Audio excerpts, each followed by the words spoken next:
Assalamualaikum warahmatullahi wabarakatuh.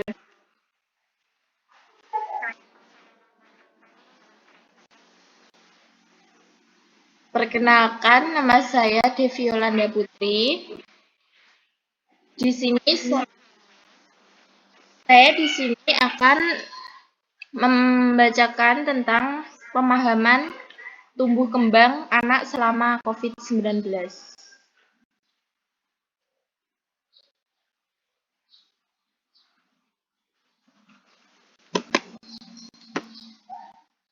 Mengapa anak perlu diasuh dan dibimbing?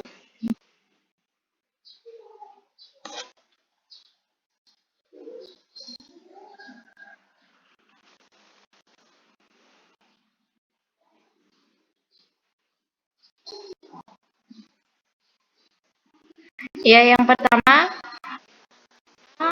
mengapa anak perlu diasuh dan dibimbing? Anak perlu diasuh dan dibimbing karena mengalami proses pertumbuhan dan perkembangan. Pertumbuhan adalah bertambahnya ukuran dan jumlah sel serta jaringan interseluler. Berarti, bertambahnya ukuran fisik dan struktur atau keseluruhan perkembangan adalah bertambahnya kemampuan, skill dalam struktur dan yang lebih kompleks dalam pola yang teratur dan dapat diramalkan sebagai hasil proses pematangan. Kemudian, yang kedua, faktor yang mempengaruhi pertumbuhan dipengaruhi oleh dua faktor utama, yaitu faktor internal atau genetik dan faktor eksternal atau lingkungan. Faktor internal etnik dan ras atau suku bangsa. Apabila faktor ini dapat berinteraksi dalam lingkungan yang baik dan optimal, akan menghasilkan pertumbuhan yang optimal pula. Faktor eksternal sangat menentukan tercapainya potensi genetik yang optimal. Aspek-aspek perkembangan yang dipantau. Ada 4. Yang pertama, gerak kasar, kemudian gerak halus, kemampuan bicara dan bahasa, dan sosialisasi dan kemandirian. Yang pertama, gerak kasar. Aspek yang berhubungan dengan kemampuan anak melakukan pergerakan dan sikap tubuh yang melibatkan otot-otot besar seperti anak duduk, berdiri, dan sebagainya. Kemudian gerak halus. Aspek yang berhubungan dengan kemampuan anak melakukan yang melibatkan bagian-bagian tubuh tertentu dan dilakukan oleh otot-otot kecil. Kemudian kemampuan bicara dan bahasa. Aspek yang berhubungan dengan kemampuan untuk memberikan respons terhadap suara, berbicara, berkomunikasi, dan mengikuti perintah. Kemudian sosialisasi dan kemandirian, aspek yang berhubungan dengan kemampuan mandiri anak, seperti makan sendiri dan membereskan mainan. Kemudian ciri-ciri tumbuh kembang anak, perkembangan menimbulkan perubahan pertumbuhan, dan perkembangan pada tahap awal menentukan perkembangan selanjutnya. Pertumbuhan fisik maupun perkembangan fungsi organ pada masing-masing anak mempunyai kecepatan yang berbeda. Perkembangan berkorelasi dengan pertumbuhan, perkembangan mempunyai pola yang tetap, perkembangan memiliki tahap yang berurutan. Kemudian, beberapa gangguan tumbuh kembang yang sering ditemukan. Yang pertama ada gangguan bicara dan bahasa, cerebral palsy, sindrom Down, dan stunting. Kemudian deteksi dini tumbuh kembang anak. Deteksi dini tumbuh kembang anak adalah kegiatan pemeriksaan untuk menentukan atau menemukan secara dini adanya penyimpangan tumbuh kembang pada balita dan anak prasekolah. Kemudian, dengan ditemukan secara dini penyimpangan tumbuh kembang anak, maka intervensi akan lebih mudah dilakukan. Tenaga kesehatan juga mempunyai waktu dalam membuat rencana tindakan yang tepat, terutama ketika harus melibatkan ibu atau keluarga. Bila penyimpangan terlambat diketahui, intervensi akan lebih sulit dan akan mempengaruhi pada tumbuh kembang anak. Pemahaman tumbuh kembang anak selama pandemi COVID-19, infeksi virus pada anak seperti virus corona saat ini maupun yang lain berisiko terhadap tumbuh kembang anak. Dampak proses infeksi pada tumbuh kembang anak sifatnya jangka panjang. Dokter ahli tumbuh kembang anak Dr. Ahmad Suryawan mengatakan infeksi COVID-19 pada anak di bawah umur 6 tahun dapat mengganggu tumbuh kembang dasar yakni seperti kemampuan motorik, kemampuan bicara bahasa, dan kemampuan personal kemandirian. Sementara pada anak usia di atas 6 tahun, proses infeksi pada usia awal dapat mengganggu tumbuh kembangnya dalam aspek perilaku dan kecerdasannya.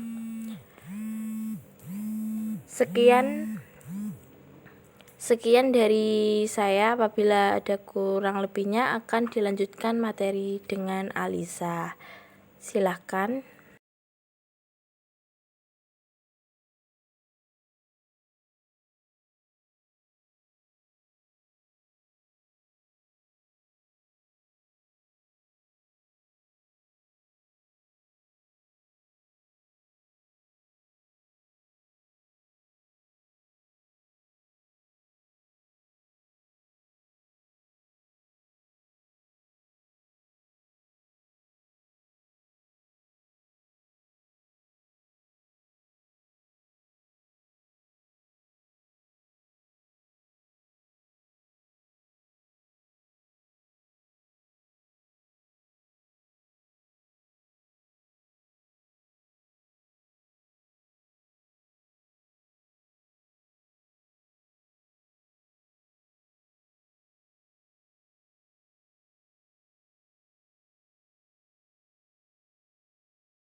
Silahkan, mungkin ada yang ditanyakan.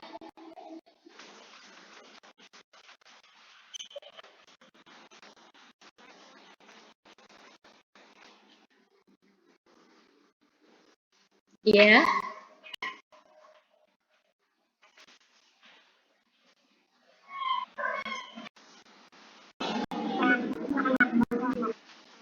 Waalaikumsalam warahmatullahi wabarakatuh.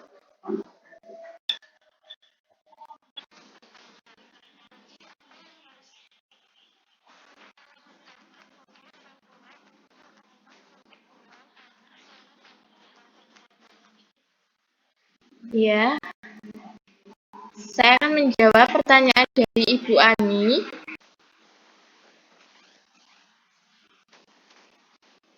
Anak-anak meningkatkan daya tahan tubuh bukan hanya agar mencegah virus itu tidak masuk, tetapi daya tahan tubuh juga harus bisa digunakan untuk menimbulkan energi yang dipakai untuk perkembangan otaknya.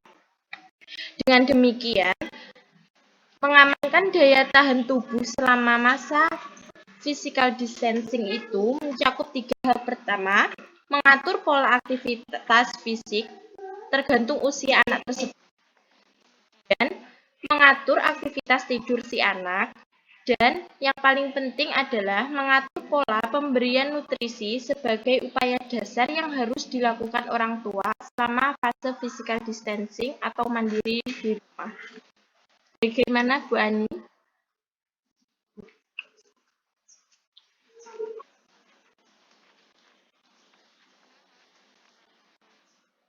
Ya, silahkan ke Ibu pertanyaan selanjutnya.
Silahkan pertanyaan selanjutnya.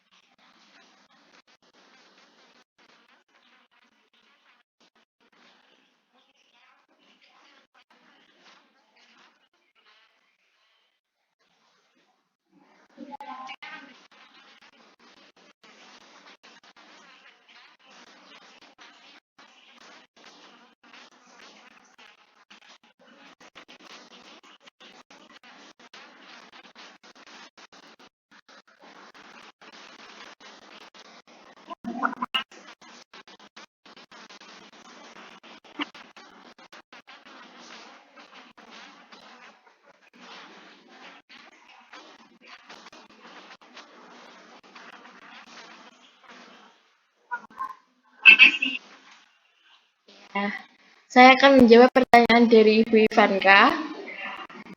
Bunda bisa ajak bicara dengan satu bahasa, seperti tunjukkan gambar, kemudian suruh anak untuk mencoba mencoret-coret, mengenal warna dan bentuk, nama benda, merangkai, dan ini dari penyakit dengan nutrisi yang lengkap, seperti susu pertumbuhan yang mengandung inulin, probiotik, vitamin A, vitamin C, vitamin E, dan mineral, serta zinc. Seperti itu. Bagaimana Ibu Ivanka?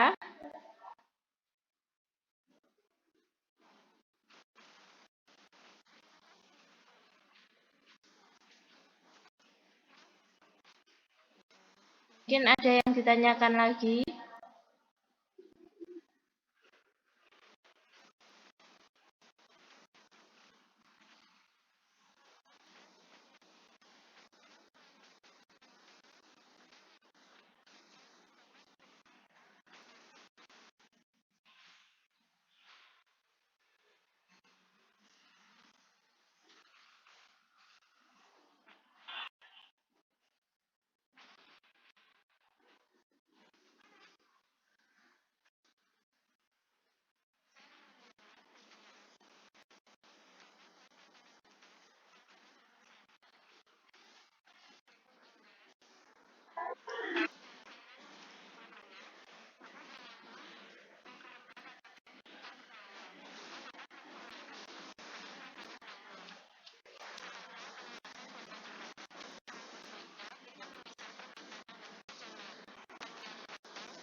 Kemudian ada yang ditanyakan lagi.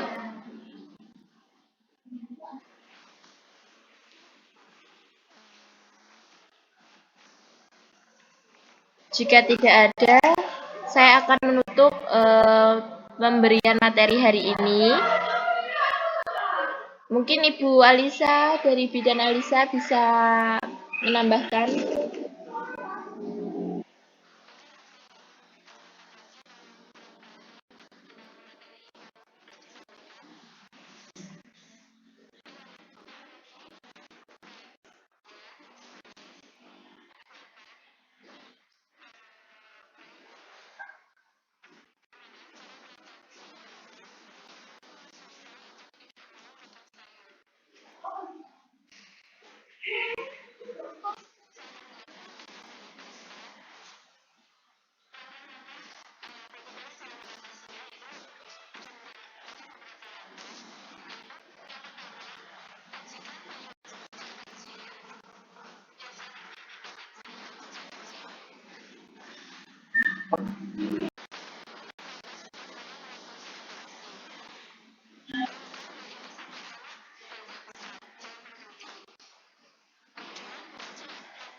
Iya.